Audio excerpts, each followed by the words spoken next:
Parce que là, on prend pour acquis qu'il y a des intellectuels en Afrique. Est-ce qu'il y a des intellectuels africains? Je crois sincèrement qu'il y a des intellectuels. Le débat est ouvert. Je crois qu'on va avoir du plaisir. Hein. Moi, c'est Patrick Auguste. Et j'ai constaté que les conférences du CRVCLAD sont de plus en plus de qualité, mais le public est de moins en moins présent. Et moi, je m'interroge sur le système global d'exploitation qui a été évoqué dans plusieurs interventions, sur le fait que, je me demande, j'ai l'impression qu'on est en train de tomber dans un piège. C'est-à-dire que, et en venant ici, en essayant d'échapper à un pays d'origine, en fait, on rend service au système d'exploitation capitaliste international et qui existe de plus en plus gourmand. Et parce que pour moi, l'adversaire est mal ciblé. Alors quand on parle, et toujours, on a tendance à dénoncer le blanc. Mais je ne crois pas que l'adversaire soit le blanc. Moi, je crois que l'adversaire, c'est ce système international capitaliste d'exploitation gourmand. Et en fait, tout est organisé, la publicité, le modèle de vie occidental, Internet renforce les moyens de ce système-là, et nous-mêmes, on tombe à tête basse dans ce piège-là, et finalement, de plus en plus, on est déconnecté de nos sources de richesse, à savoir de culture, d'origine. Maintenant, ce que moi, ma question est plus adressée à notre ami qui a parlé des universités, etc. Parce que les universités sont devenues... Oui, c'est bien. Ouais. Je voudrais d'abord remercier... Ah, c'est Bico? Ouais. Bico. Je voudrais d'abord remercier le panel pour dire combien j'ai été très édifié par vos brillantes interventions. Et je tiens d'abord à souligner que je suis très content pour une de rares fois où les Africains parlent sans pour autant accuser les Occidentaux de quoi que ce soit. Parce que je me sens toujours mal à l'aise avec ces accusations disant « Ah ben c'est eux, c'est la colonisation, etc. etc. » Les colons sont partis il y a plus de 50 ans. Et donc, foncièrement, la responsabilité est africaine. C'est aux Africains de construire leur histoire. Il y a eu des problèmes historiques, ça on en convient. Les esclaves ont été amenés aux États-Unis, puis les Noirs américains ont pris les choses en main, à leur façon à eux, jusqu'à ce qu'ils ont élu un des leurs présidents des États-Unis. Donc aux Africains qu'incombe la responsabilité de pouvoir tracer le chemin pour le développement de l'Afrique, au lieu toujours de continuer à taper le clou de la colonisation. Et sur ces points-là, j'ai dit, est-ce que le problème ne devrait pas, et là je m'adresse à Benoît, le problème ne devrait pas se poser en termes de l'intellectualité en Afrique, au lieu de parler du rôle de l'intellectuel en Afrique. Pourquoi je pose cette question? Ben, le professeur Sbago, il pourrait aussi intervenir là-dedans, puisqu'il parle, il nous a très bien édifié sur le problème des curriculums. Parce que moi, je constate une chose, c'est que je dis toujours qu'il y a des universités en Afrique, mais il n'y a pas d'université africaine. Et la nuance est très importante, dans la mesure où tout ce qui fonctionne aujourd'hui ne sont que des copies de ce qui s'est fait ailleurs. Et on sait, quand on copie, souvent on copie avec beaucoup d'erreurs, on copie avec parfois un peu de légèreté dans la manière de faire les choses. Alors que si on avait des universités africaines, ben ce seraient des institutions qui s'inscrivent à l'intérieur des réalités africaines. Ce seraient des institutions qui tiennent compte des problèmes que vivent les Africains au jour le jour. Tenter de répondre aux grands questionnements qui se posent au niveau des hommes africains. Et alors, quand on parle d'intellectuels, je me pose la question, il est où? Et en fonction de quelles connaissances? Parce que de mon point de vue, un intellectuel, en fait, c'est un philosophe. Un intellectuel, c'est un philosophe. Dans la mesure où Les philosophes, ce n'est pas seulement des connaissances désincarnées, loin de là. Les philosophes, c'est également une vision du monde au service d'un comportement, au service d'une attitude vis-à-vis de son rapport avec l'environnement dans lequel il s'inscrit. Alors, ma question, de quel intellectuel parle-t-on? C'est ce qu'il dit, mais je le dis autrement. Et on rend service finalement à ce système-là. Et je pense qu'on cible mal l'adversaire, si j'ai bien compris. Est-ce que c'est ça? Et la question est comment déconstruire et se réapproprier l'université. J'aimerais d'abord dire que l'université est une institution imbriquée dans la société et qui a toujours vécu des tensions sociales, culturelles et politiques de son temps. Donc, les manifestations dont j'ai fait écho, qui se produisent actuellement, sont des manifestations qui sont de notre temps. Et notre temps, il se fait que c'est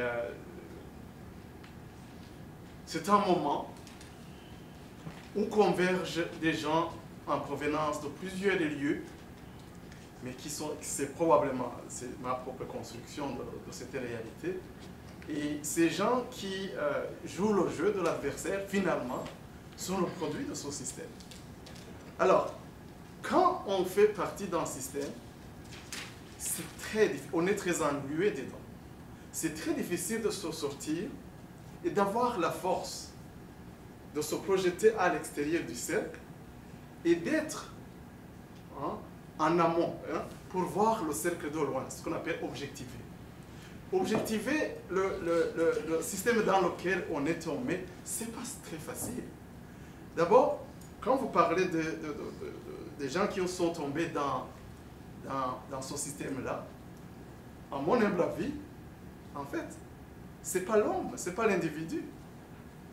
L'homme, avec le déterminant défini, c'est universel. Donc, nous faisons partie d'un mouvement des migrations qui ont toujours existé. Et les migrations humaines ont des causes multiples. C'est pour cela que, évidemment, chacun a sa propre histoire. C'est une façon de dire que finalement, on n'est pas tombé dedans, mais on est dedans. Parce que le système s'est construit en dehors de nous, mais pour nous. Alors, la question très, très philosophique qui nous est posée, c'est comment sortir de cette réalité-là? Moi, j'ai essayé de proposer des pistes de réflexion. Et des pistes de réflexion consistant à organiser l'éducation post-secondaire comme moteur du développement des sociétés. Et cette organisation devrait, à mon humble avis, devrait porter sur un curriculum. Un curriculum qui soit articulé dans ces trois niveaux que j'ai présentés brièvement parce que je n'ai pas le temps. Articulé au niveau du prescrit, c'est-à-dire le choix des savoirs. Et lesquels? Comment le faire? Ça, c'est aussi une autre question qui va nous tirer vers le système. Le comment nous pose la question des ressources. Et les ressources dont on a besoin, parce que finalement, il faut se nourrir, il faut manger. Beaucoup l'ont mentionné. Comment organiser, comment amener, par exemple, les professeurs d'université africaines, les amener pour élaborer ce savoir-là. Quel savoir incorporer? Oui, on va faire de la géométrie, on va faire du calcul, on va enseigner à nos futurs enseignants à faire ça. Mais est-ce qu'il y avait une géométrie dans nos réalités sociales? Est-ce qu'il y avait un mode de pensée mathématique? Est-ce qu'il y avait une façon de dénombrer dans notre société? Est-ce qu'on fait cet exercice? Si on fait cet exercice, le Fonds européen va financer. La Banque mondiale va financer. L'Union européenne va financer. Je suis désolé. Le système, on reste dedans. Donc, c'est très, très compliqué votre question. Je ne sais pas comment. Mais la réponse, parce que peut-être d'autres vont intervenir là-dessus, je pense dans la salle, c'est qu'il faut s'organiser d'abord. s'organiser en tant que, disons, ressources humaines et sociales. Parce que si on est perdu, chacun dans son coin ou dans sa pensée philosophique, parce que tout le monde est philosophe chez lui, hein, et quand il se lève le matin, il se pose la question, comment je vais survivre dans ce système? C'était une question philosophique. Je n'ai pas voulu aller dans cette perspective-là parce que je sais qu'on pourrait prendre beaucoup plus de temps. Mais j'ai dit, on s'organise pour organiser des savoirs qui incorporent les réalités locales. Pour ensuite, ça c'est dans le curriculum à prescrire. Mais comme on sait très bien que ça prend des moyens pour écrire des manuels, des livres, pour écrire des guides, pour former les gens qui vont les utiliser, pour arriver au vrai curriculum qui est celui de la salle de classe, ça prend des moyens. Alors, le système va encore nous rejoindre, mais ça prend un esprit critique, ça prend un regard d'être capable d'objectiver cette réalité-là et former finalement. Mais former, ça prend une perspective épistémologique. Si je forme dans la perspective de transmettre le savoir, je ne déconstruis pas ce qui a été construit autrement, c'est-à-dire le mimétisme, la façon d'enseigner. Je vais enseigner les mathématiques à l'université de Lubumbashi, de Bujumbura, de Kigali, comme on enseigne les mathématiques à Bruxelles, à Paris. Ça, on n'est pas en train de reconquérir, on n'est pas en train de déconstruire ce système-là. Donc, élaborer des approches pédagogiques, mais qui sont fondées sur une posture épistémologique de construction de l'univers social dans lequel on baigne. Ça, c'est des moyens, mais il faut que ce soit organisé. Deuxième axe, c'est l'éducation. On ne peut pas prendre le peuple, disons, les communautés qui sont encore prises dans les crises cycliques de l'endettement, de la pauvreté, de l'intolérance, de la violence, de l'analphabétisme, la dégradation de l'environnement, la maladie, la promotion de la paix par une approche monodisciplinaire, un médecin travaillant dans son secteur. Je vais vous raconter une anecdote. On était en train de travailler sur l'élaboration des curricula, je pense que c'était à Abidjan, et on était rendu sur les curriculums de formation pour le master. Et on devrait inclure dans le curriculum des gens qui sont les techniciens. Et les médecins autour de la table, ils ont dit, mais non, mais ce sont des techniciens, ils ne peuvent pas avoir un master. Comme si le diplôme, c'était quelque chose qui est une propriété privée d'une certaine catégorie sociale. Ça, c'est à déconstruire, parce que c'est le système qui nous impose un système LMD, donc une façon de répondre aux besoins du marché, en fait, finalement. C'est là qu'il faut aller. Mais les moyens, encore une fois, c'est la mobilisation, c'est l'engagement, c'est la détermination, c'est le développement de la pensée critique. Alors, c'est pour cela que je dis, il faut une éducation. Il faut une éducation à la pensée critique. Pourquoi je parle de la pensée critique? Parce que même les sociétés occidentales n'ont pas toujours eu accès à cette pensée critique. C'est la Grèce antique qui a amené avec l'art oratoire, la discussion, le débat, qui a finalement changé les modes de transmission des savoirs qui étaient en fait finalement de copier le maître. Alors, il a fallu aussi attendre le XXe siècle pour que la pensée critique soit inscrite dans les programmes d'éducation. Pourquoi? Parce qu'on s'était rendu compte que finalement, on forme des gens, mais qui dans la société sont incapables de se questionner, de se poser la question, pourquoi est-ce que je vois de la publicité partout? Pourquoi on parle de la violence des femmes, faite aux femmes? Pourquoi on parle du racisme ici et là? Mais pour pouvoir s'arrêter sur ces choses-là, je pense qu'il faut arriver à développer une pensée critique, et cela, ça se forme. Et je prétends, c'est ma prétention, que la façon, c'est quelqu'un qui l'a mentionné, la façon dont on enseigne en Afrique reste encore à repenser, pour développer une pensée critique, afin finalement de déconstruire, de se réapproprier évidemment le savoir qui doit être au service non pas des individus, mais de l'humain. L'humain en tant que sujet qui est locataire de la planète Terre. Je voudrais apporter un élément que je juge important par rapport à au questionnement de M. Patrick Auguste. Quand vous avez commencé vos propos, vous avez mentionné le mot désolation par rapport à la participation du public. Moi, je trouve qu'il ne faudrait pas penser au mot désolation, parce que, comme l'a dit Benoît, le cercle cadre, c'est une chose commune. Nous sommes tous impliqués là-dedans. Alors, il a mentionné aussi le fait que les gens s'impliquent de manière bénévole. Alors, nous devons plutôt voir comment est-ce que chacun d'entre nous ici, nous pouvons apporter notre contribution. Qu'est-ce que nous faisons, nous, pour que la prochaine fois, le prochain colloque, il y ait plein de monde ici. Le cercle 4 fait sa part, mais vous, nous, qu'est-ce que nous faisons? Il y a les publications qui sont malgré les frais énormes de publication, on les vend à moins de coût, $20, $35. Qui achète? Ça commence par là, l'implication. L'engagement, là, c'est ça. Ne pas seulement dire, oui, vous faites le cercle 4 fait, il y a une richesse dans les panels et autres, mais chacun de nous, qu'est-ce qu'on fait? On invite qui? Faut voir le concret. Non, il ne faut pas en rire. Qu'est-ce que nous, s'il faut faire avancer la cause, chacun s'implique personnellement. Qu'est-ce que je fais? Est-ce que j'invite Myriam? Oui, Myriam vient. Il y a un livre, $20, je donne. C'est ma participation. D'après nos expertises, chacun, il y en a plein là. Journalistes, je ne sais pas moi, écrivains et autres. Qu'est-ce qu'à notre niveau nous pouvons faire pour faire réussir ce que d'autres sont en train de faire de manière bénévole? Qu'est-ce que nous pouvons faire pour encourager, pour que l'Afrique se tienne debout dans son expertise personnelle?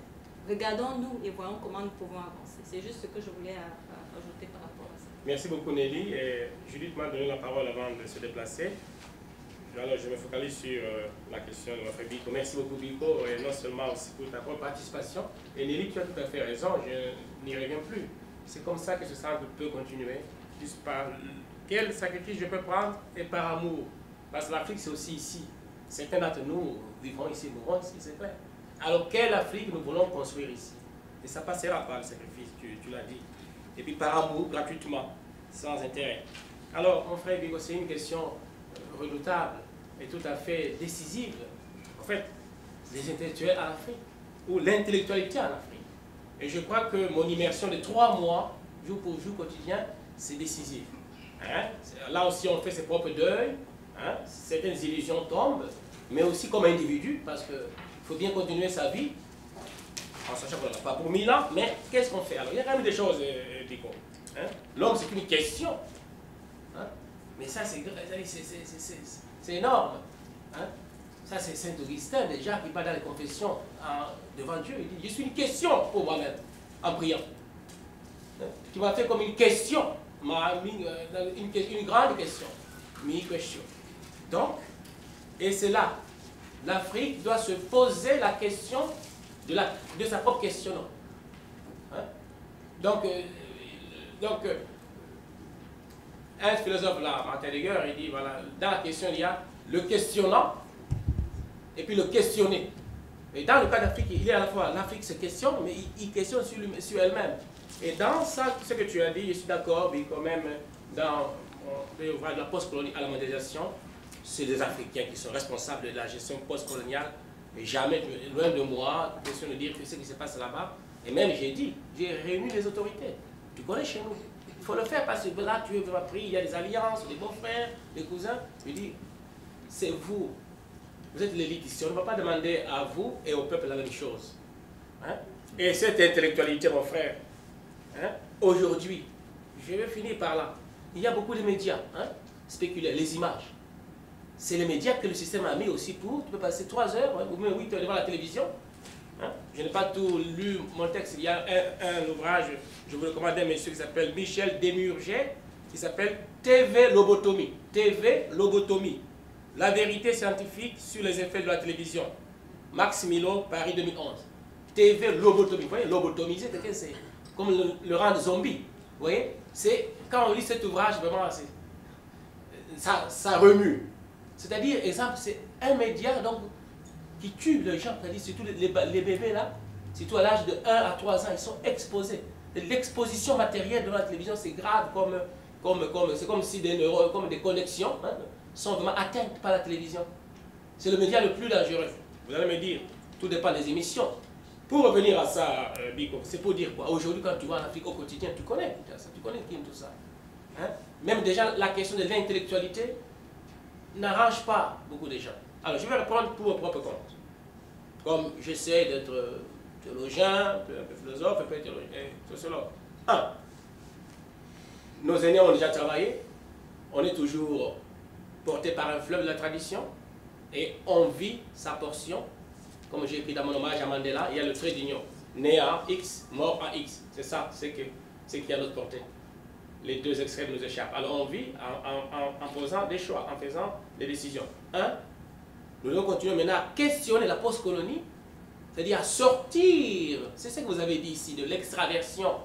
Biko, les universités à Kindu, Bujumbura, tout ça, ont été créées par les Belges et les Français. Ce sont des faits historiques. Et dire ça, ce sont des faits. Donc, ce sont des copies.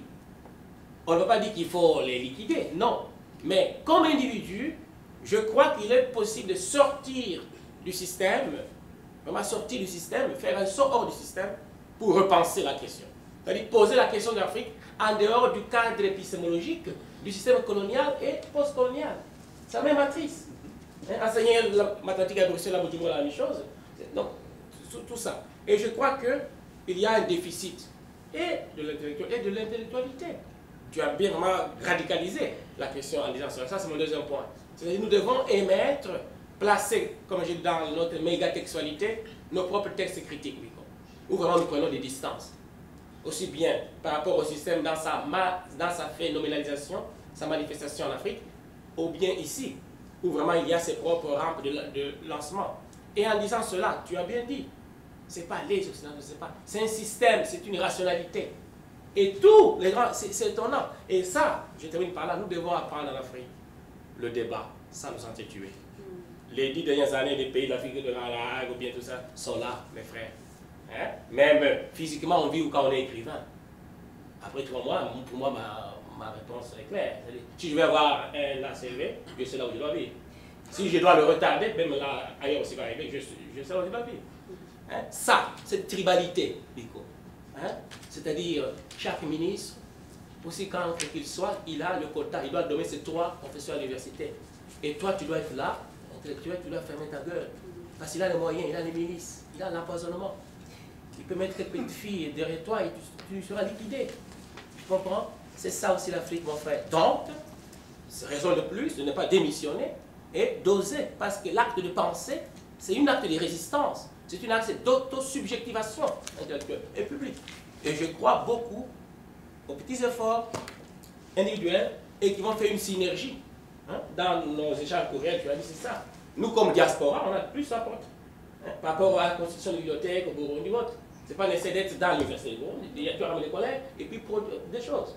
Donc, pour avoir une liberté de penser, nous devons nous-mêmes aussi savoir notre insertion dans des institutions telles qu'elles existent, parce qu'on ne peut pas vivre comme la cigale. Il faut bien, comme on disait, manger, tout ça.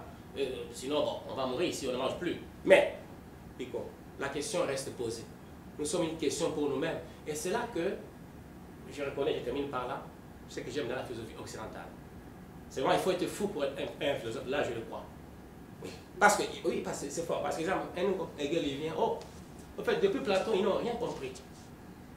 Il commence, il dit, ils n'ont rien compris. Donc, tout le système est par terre. Je le suspends. Suspension. Ils n'ont rien compris. Donc, tu peux dire, bon, alors, ça va s'arrêter ici. Un autre vient, Heidegger, il dit non. Alors, Hegel, il n'a rien compris du tout, vous voyez? Il avance, mais là, il a...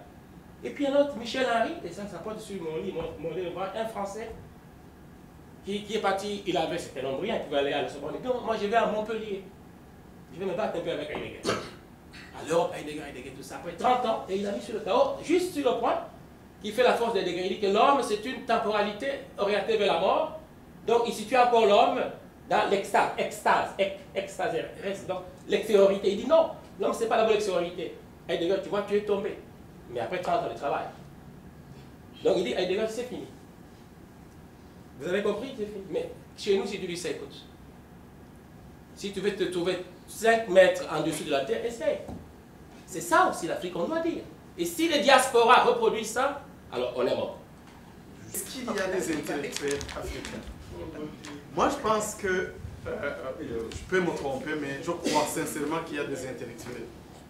Parce que, imaginons un instant, s'il n'y avait pas d'intellectuels, ce qui serait arrivé? En tout cas, il se tient quelque chose, quelque part, parce qu'il y a des gens qui agissent. Alors, est-ce qu'ils agissent en intellectuel? Moi, je le crois. Si ça existe, s'il y a des choses qui fonctionnent, c'est qu'il y a des gens qui les font fonctionner. Donc, je comprends que ce sont quelque part des intellectuels. C'est pour cela que j'ai supposé qu'il y en existe, mais qu'ils doivent quand même revisiter leur façon de voir, de penser, d'agir. Et je n'ai pas lu mon texte comme mon collègue l'a mentionné lui-même, mais j'avais prévu de vous montrer comment la réflexion ou la formation sur la pensée critique, c'est quelque chose qui a évolué dans le temps. En fait, c'est jusqu'au XVIIIe siècle, quand, c'est le siècle des Lumières, pour ceux qui s'en souviennent, quand la raison est opposée à la foi, à l'autorité et à l'ignorance, que émerge cette faculté subjective acceptée chez l'être humain, de pouvoir remettre en question les choses. Je pense que l'intellectuel, c'est cette personne-là, où qu'elle soit, au Congo, en Afrique du Sud, en Tunisie, remarquez ce qui s'est fait avec disons, la chute des anciens leaders. Ouais. On les appelle des leaders aussi parce qu'ils ont quand même gouverné le pays pendant 20-30 ans. Alors, je ne sais pas ce qui est arrivé pour qu'ils en arrivent là, pour qu'ils partent comme ils sont partis. Mais je considère, je pense qu'il y a une pensée qui est en acte, une pensée en acte, qui existe quelque part, qui peut caractériser les intellectuels. Et je crois que c'est très important qu'on continue quand même à lutter, à former à la pensée critique et développer dans nos universités cette capacité. C'est quelque chose qu'on peut développer, qu'on peut initier. Ça n'existait pas pratiquement. Parce que moi j'ai visité plusieurs pays africains et dans des universités, je n'ai pas vu des rencontres où on déconstruit, où on discute comme on fait présentement sur, par exemple, la gouvernance. Mais ça se fait dans d'autres sphères, avec les partis politiques, avec la société civile, entre guillemets.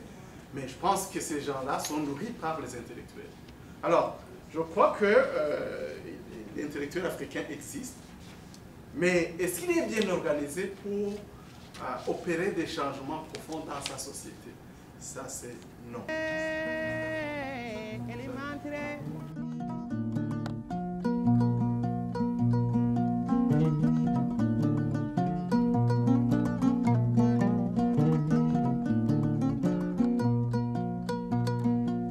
C'est de Boubou Ndiankuro,